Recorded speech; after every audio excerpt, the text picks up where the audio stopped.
Freedom Song, a private discourse.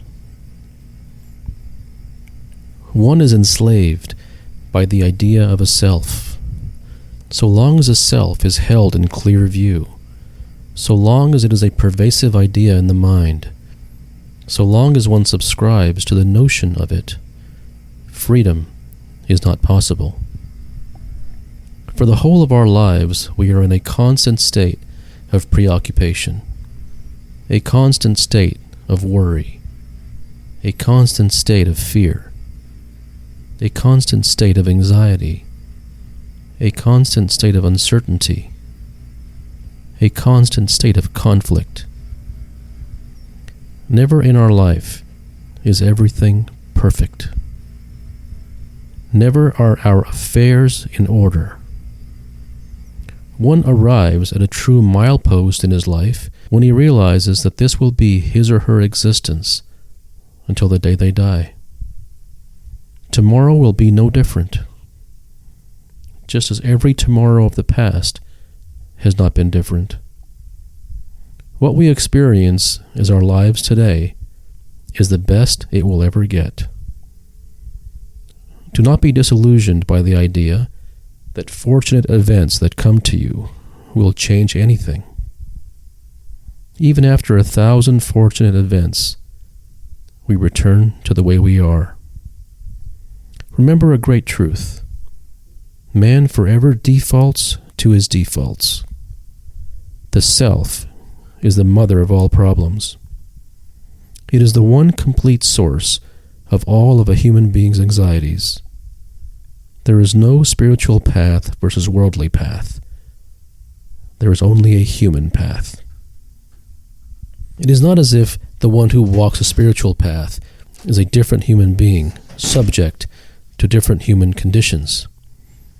Even the spiritual path is a worldly path.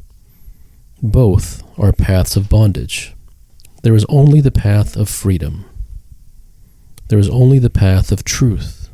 The path to meet the source of all our pains, so that we may be free of them forever. The path to meet the creator of all our sufferings, so that we may never suffer again. These are the only paths. For whether a man is spiritual or worldly, he does not seek misery. Whether he is spiritual or worldly, he craves freedom. Naturally, the thought will arise in the mind, if the self is the source of all my bondage, what do I do about it? There is nothing to do. The world has conditioned you and brainwashed you with the idea of doings. All doings are an attempt to cleverly escape from seeing the problem. They are essentially a closing of one's eyes and hoping that when he opens them, his problems will have disappeared. You are free to try. When one sees the boiling lava that is the manufacturer of all his miseries, a fundamental transformation takes place within him. A quiet tectonic transformation. Instantly, the quality of his life begins to change. He finds himself moving in different ways.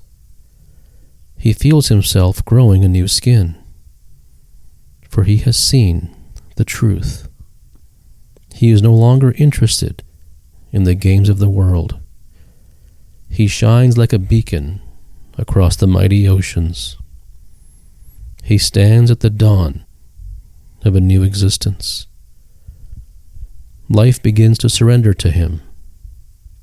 His bondages fall away, and he roams the earth as only a free man can. Namaste. For those who wish to apply for the private discourses, they may do so at www.kapilguptamd.com.